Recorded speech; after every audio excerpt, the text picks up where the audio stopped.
everyone, I'm Heather and welcome back to my channel. So we are back today with I Was a Teenage Exocolonist. In the last one, we got our animal skill up to 20, so we were able to do the float cow thing. We did the Vertumnalia festival, and there was like a toughness one we could now do. So we did that one instead. We actually won. It was great. We now need to rest. So let's go ahead and get started. Okay, so here we are. Let's just check. We absolutely need to rest today.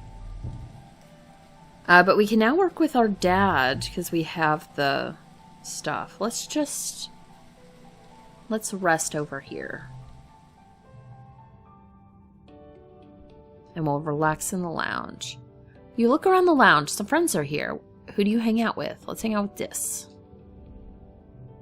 You plop down beside Dis, who's listening to music in his ear speak, and ignoring everyone else in the lounge with dogged determination. When it becomes obvious that you're not just going to leave him alone, he turns off his music with a huff. What do you want? You ask him what he's listening to, and he replies, "It's just some old Earth music. You probably won't like it." All you have is Earth music, unless you want to listen to the space shanties the adults made up in the last 20 years, so you don't know what he's talking about.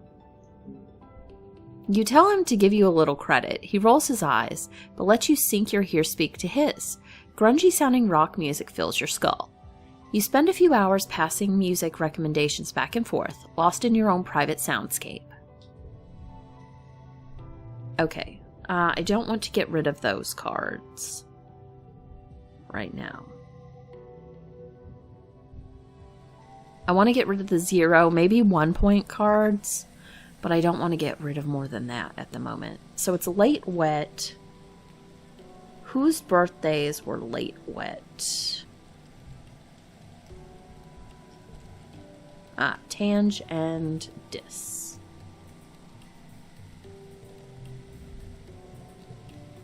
Let's give him a log. Dis blinks owlishly. It's your gift. Is it my birthday? I almost forgot. I hate when people make a big deal about my birthday, but this is nice. Thank you. Tange also has a birthday. Let's give her... We'll give her medicinal root. It seems you remembered my birthday, Tange says, taking the root and turning them over in her hands. Her lips curl in distaste at the dirt that still clings to them. How thoughtful of you. I have much to do today, but I'll set these roots aside to analyze later. She turns to walk away, then remembers herself. Thank you, she adds, almost as an afterthought. It says she likes medicinal roots, so that's good. We have not done any animal stuff with Dad. You spot your dad playing cards with 2 of the other agriculturists. You don't recognize the game, but you watch your dad throw down his hand and groan, then peel off his shirt and toss it into the pot. I'm literally losing my shirt over here, he says, and his 2 friends laugh uproariously. Your dad wipes his eyes, chuckling, then sees you. Oh, hey Heather, you need something? Let's help him with the float cows. We'll get a card. Your dad is working on the float cows. One of them is sick and isn't producing enough urine as ballast, and it keeps wanting to float away. Your dad is building a spike so that he can tie her down until she feels better. You hold onto the leash, feeling like a little kid with a balloon. A big, woolly, gassy balloon. It looks down at you with placid, unblinking eyes. You can see yourself refracted in them. Weird. Neat. Okay, so that was that.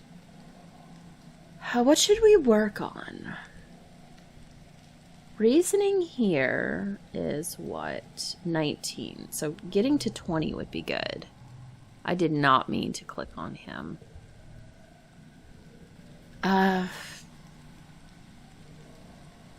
We could start working on engineering. I'm wondering if there's a point where we need to have more than 20 on these.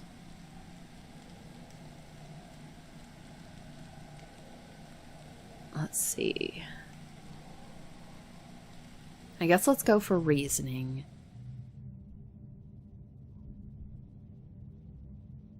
Biology might still be the better one. Maybe I need to focus on that specifically.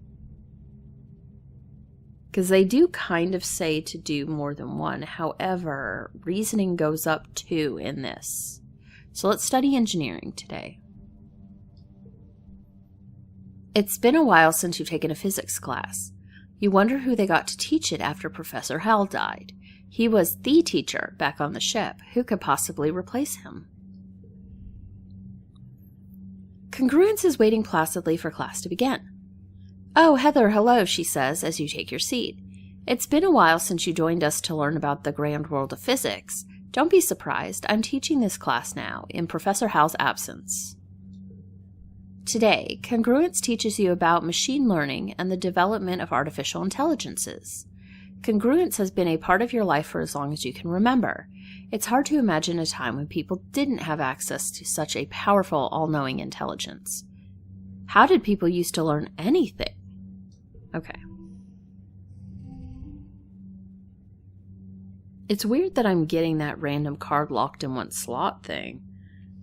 Okay, so let's do 5, 5, 3, and 3. And I would like to start getting rid of these 0-point cards. But they haven't really given me that option recently. Okay.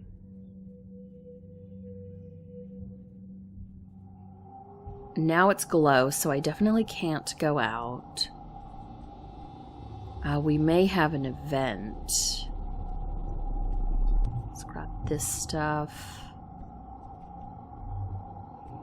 Nobody had glow as a birthday. What about this? Deliver supplies does what? Organization, perception, friendship with Mars, 5 kudos. My perception is great. Organization, not so much.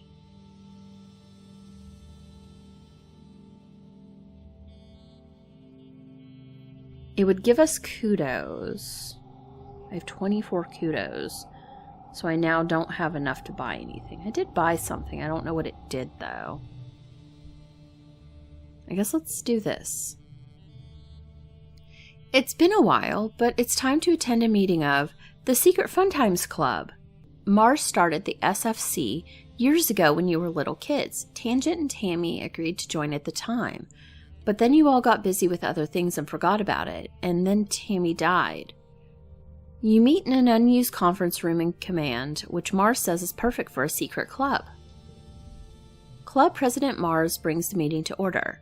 Tange, Vice President of Writing Down Secrets, records the meeting notes on her holopalm. As Vice President of Fun Ideas, it was your job to come up with something for the club to do today.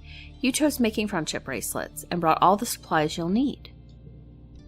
Today, Mars announces, we're going to make friendship bracelets, and I have an even better idea. We're going to sell them to people for kudos. That isn't really how kudos are supposed to be used, but Mars is hard to argue with sometimes. The 3 of you spend the afternoon braiding bracelets out of recycled bits of wire and bright plastic packing straps. Your heart really isn't in it, though. All 3 of you know that Tammy would have been much better at this than you. Making friendship bracelets was one of her favorite things. She was always giving them to people and didn't expect anything in return. It's eventually Mars who calls the meeting early. She takes all your misshapen bracelets and looks at them dubiously. I don't know if people will want to trade their kudos for these, but I'll do my best. I'll put the kudos in the club treasury. Meeting adjourned. You ask Tangent if she thinks Mars is actually going to sell them. I think so, Tange tells you, but the club doesn't even have a treasury. She'll probably just keep the kudos for herself. She doesn't seem to care. Card becomes mental blue. Okay, so...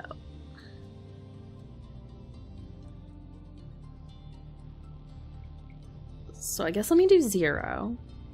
Then I'll do 1, 2, because that'll become blue. 3.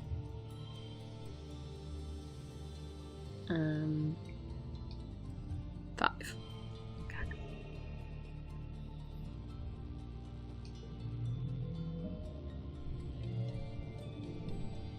Alright, so I got organizing and perception. I'm not really concerned about organizing, but I think it's a good idea perhaps to get perception up as our one big thing. 2 data points form a line, but 3 is a pattern. The colony has been on high alert all glow, hoping that the creatures from beyond the wall don't return for a 3rd year in a row. Surveyors keep reporting that they're seeing unusual animal activity. Even the plants seem different, they say, and new tracks that must have been left by creatures larger and heavier than you've ever seen.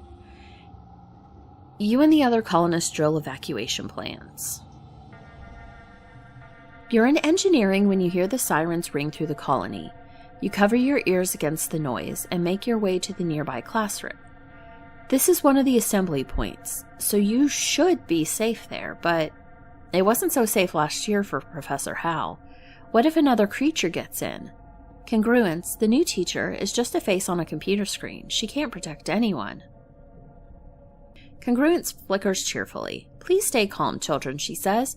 The defense squad is already en route to the creatures. This should be all over soon. You've been told this before. As the siren continues, you're faced with a choice. Let's leave. You stand up and leave. Tange and Mars stare at you like you have 3 heads. Congruence doesn't try to stop you. Not that she could. She doesn't even have hands. You slow to a walk as you near the outer doors of engineering. Something doesn't feel right. You stop to listen to the dim emergency lighting and hear the metallic popping of something overhead. In the ventilation ducts? Your blood goes cold. Monsters! They're here!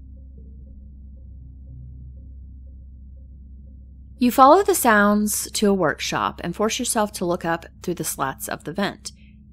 You gasp. 2 glistening bug-like eyes peer down at you. No, 4. 6. They blink in syncopated pairs. Then you hear it, over the sirens, a soft pinging noise, halfway between a chirp and a purr. The creature skitters spider-like from one side of the vent to the other. A small furry tentacle slithers through the slats, searching for the vent release. When it can't find one, it bangs its body against the inside of the vent, denting the metal. Let's tame it. Oh, 40.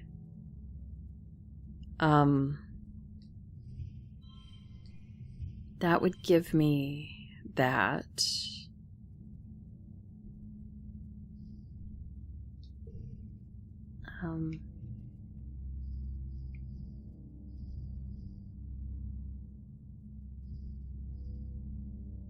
Is this considered a... I could add 2. No, I don't want to use the bobber fruit. I want to use the other fruit. Or the mush tree.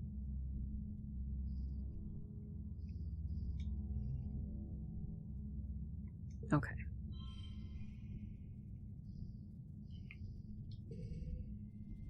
So it locked a 3. So let's do 2, 3, 4. Oh, I don't like that one. Maybe the 8 should be there. Huh.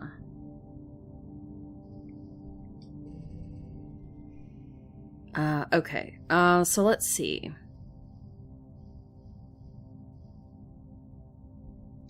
We can do 2, 3. Okay, 2. Okay. I think that's what we want, yes. So I did win. Oh, it's adorable! You win it over by reading its body language and slowly building trust. It seems to want to join you, and you think, hope you'll be allowed to keep it. Oh, it's so cute! You look up the species on your holopalm and learn that Vriki, so named for the trills they make, which yours is making now, cuddling against your leg, are neither male or female, though they do require a mate to reproduce. So it's a they then. You decide to name it Riki Tiki. The valiant mongoose, your new pet Riki Tiki, trills happily, popping up in the air excitedly at the prospect of more food. It isn't long before the sirens turn off, ringing 3 short pulses as the all-clear message flashes on your holopalm. You and the other children file out of engineering, and you head back to your quarters. Your parents will want to know that you're safe. You manage to smuggle your new pet, Freaky, under your jacket and hide it under your bed before they arrive. Your dad gives you a big hug, but your mom slumps into a seat at your small table. It's like they were going specifically for geoponics this time, she muttered, but your dad pets your hair and shushes her. I'm sure it was just bad luck, Flulubelle, he says, but your mom shakes her head and folds her hands in front of her mouth, staring out the porthole window at the fields.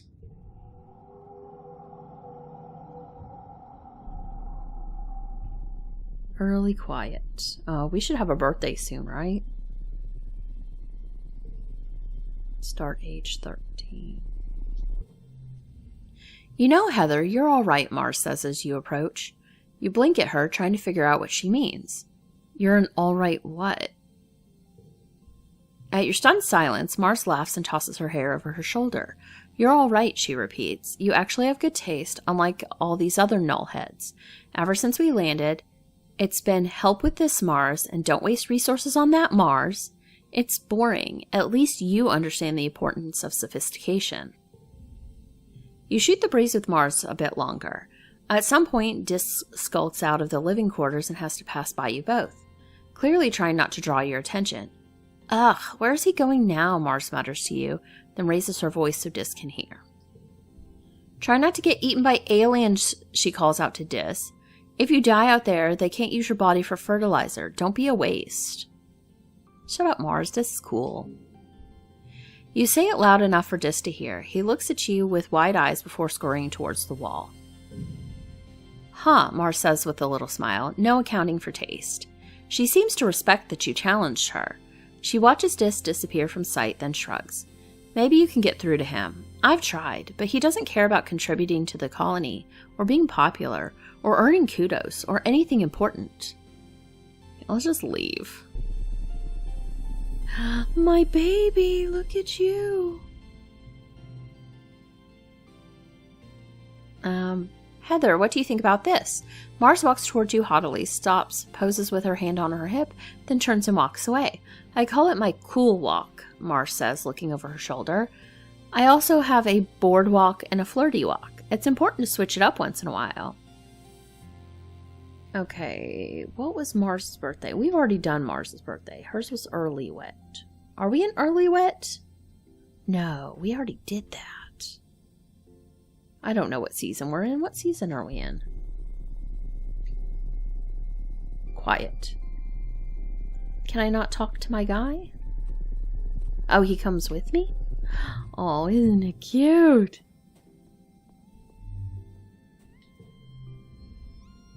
You catch Cal at the gates to the gardens. He's carrying a big bucket of rocks. Hi, Heather, he exclaims. He pauses to pat your pet on the head. And hello to you too, Riki Tiki.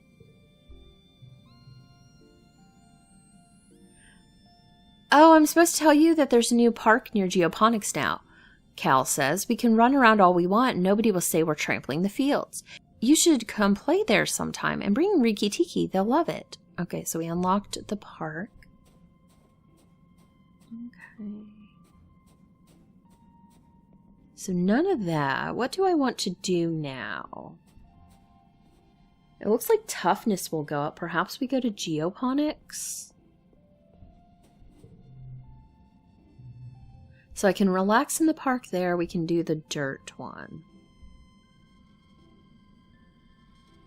Exploring the xenobotany lab isn't really going to do anything for us, though.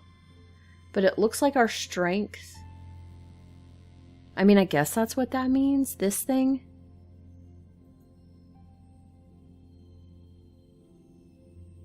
+1 to all physical skill increases. Okay, so let's do this.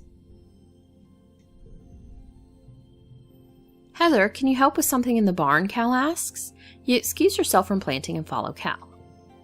Something's wrong with Socks, Cal says, closing the door behind you. She won't eat and she cries all the time. You look into Socks's crate. She's almost too big for it now, even curled up in a ball. She raises her head and peeps miserably at you, then curls even tighter, her bulbous antenna drooping. She looks paler, right? Cal says, coming up beside you. And she's always sleepy and cold. I don't know what to do. She won't eat leaves anymore. Or anything else I bring her. Potatoes, corn, wheat, beans. She just chews them and spits them out. He points to the lid of the box. She's been chewing on her box, too, he says. I'm worried she's going to chew her way out and escape while I'm not here. Cal rubs Socks under her chin, but she barely responds to his touch. You've been outside the walls, right, Heather? Have you ever seen animals like Socks, full-grown ones? What do they eat? Maybe you should let her go. I can't do that, Heather, Cal says. She's never lived in the wild. She probably doesn't even know how to survive out there. Cal closes the lid to the crate. I'm really worried, he says. I guess I'll keep looking. It's 'cause she's in a tiny crate. Let her go.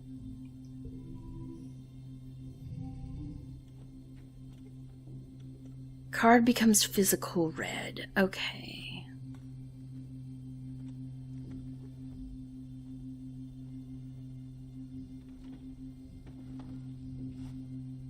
What do we want to do?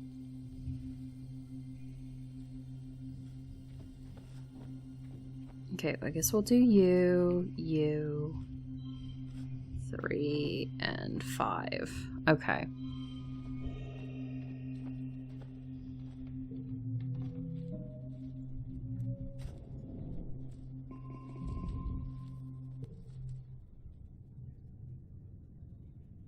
You wake to the sounds of your parents arguing in hushed tones, clearly trying not to disturb you. You blink away the sleep from your eyes, eventually remembering. Wait, isn't today your 13th birthday? Where's your birthday cuddles? Your parents always make a big deal about your birthday. You peek out through the privacy curtain on your bunk and listen in on their argument. You're being unreasonable, your mom says. Heather is a teenager now. You have to give her the opportunity to take calculated risks, or she'll start acting out. That's just what being a teenager is. Going off into the wilderness isn't a calculated risk, your dad replies. It's too dangerous. It's weird to hear your parents arguing. If they ever disagree, they sort it out quietly or go to mediation. This time, they sound really upset. It's unsettling. I think I should. They glance at you. Your mom holds up her hand to silence you and goes right back to talking. Geranium, she grates. You said yourself that we need every person out there surveying for edible native plants. You're even going yourself. Why not our daughter? Your dad flails his hands helplessly. Because, Flulu, she's our daughter. It's our responsibility to keep her safe. You're not keeping anyone safe by coddling her, your mom almost shouts, and your dad flinches in shock. Heather's survival depends on her understanding this planet we're living on. So you're not doing her or the colony any favors by pretending that that's not the case. I can take care of myself. You're brave, but you aren't stupid. You assure them that you'll stay out of trouble. Your dad's shoulders sag as he shakes his head. You barely even know what's out there, kiddo, he mutters. Your mom's fierce expression softens. Hey, Heather, sorry. It's your birthday today and we're arguing like a pair of assholes. Happy birthday. They both give you a hug. We meant to order up from the canteen and have your usual birthday breakfast, but we got to talking about how Utopia's opened up positions in Expedition for kids 13 and older, and well, that's you now. I suppose we'll have to let you spread your wings someday, your dad relents. I just feel better knowing you were safe here inside the colony walls. He gives your mom a faint smile. We decided early on to let you choose your own path in life, so if you want to join expeditions, we're behind you. Just be safe. Okay, so we unlocked expeditions. I'm excited.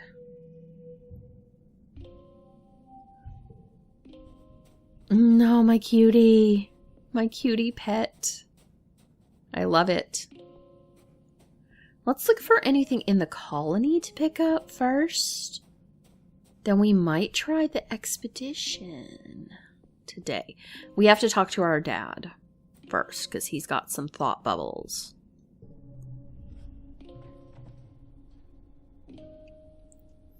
You find your dad comparing some plant samples. When he sees you, he puts down the test tubes and gives you a big hug. "Kiddo," he exclaims, then kneels down to look you in the eye. "I've been thinking. I want to say, I'm sorry your mom and I were arguing on your birthday. We disagree sometimes, just like every couple, but it's unfair that you had to see how the soy sausage gets made."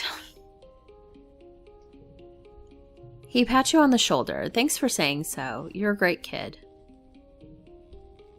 "Your mom and I talked it out," he continues. "We're both just really putting our everything into the farm right now, and it makes us kind of snappy. You don't have to worry about it, okay?" He squeezes you in a hug. "If you want to join Utopia's exploration team, just be careful. It's dangerous out there." I do. You're gonna stay here, Riki Tiki, aren't you? Okay, so this would be the expedition thing. Let's see. All events have respawned. Let's do this one.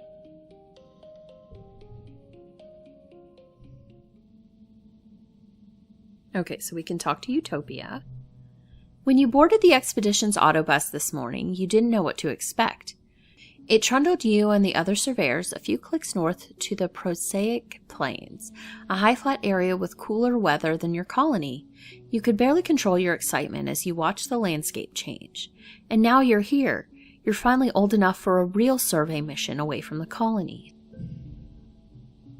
You greet Chief Surveyor Utopia at the depot. "This here's a plas cutter," she says, handing you one. "It's a tool for cutting and heating things. You can use it to make fire, cauterize a wound, boil water, and it cuts some materials pretty all right. You can use it for self-defense too, but I don't suggest it." Cool, fire. How about we not act crazy? Are we going to be in danger? She makes a so-so motion with her hand. "This is a quiet area, and what we're doing, we're not supposed to be in danger. We're just going to be taking notes and pictures, keeping track of all the flora and fauna we see.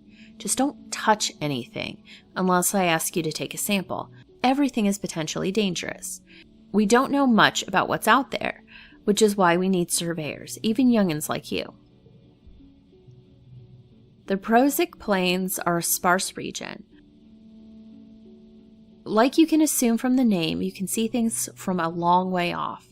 Utopia sees you squinting at the horizon. And what are you going to do if you see something coming for you? Avoid it. "Good kid," Utopia approves, patting you on the back. "We don't need any trouble." Dis joins you. He must have come on an earlier autobus. "Ah, good you're here," Utopia says, digging out another plas cutter for Dis. "You two greenhorns are with me for the foreseeable. Now, we don't gotta sniff each other's butts all the time out there, but I do expect y'all to be in yelling distance. Comms can get spotty out here. You and Dis share knowing glances.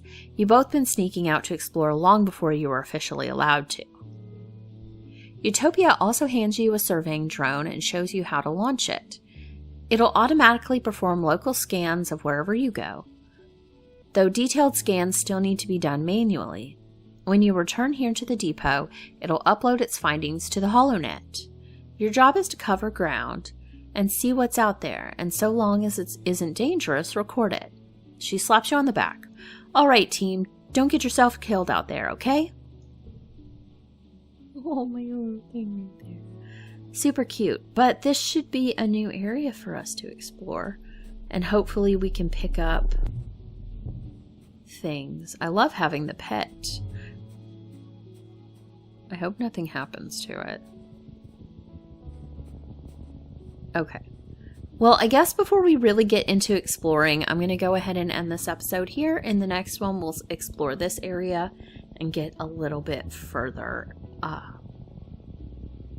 in the year. But yeah, that's going to be everything for this time, and I will see you guys next time. Bye!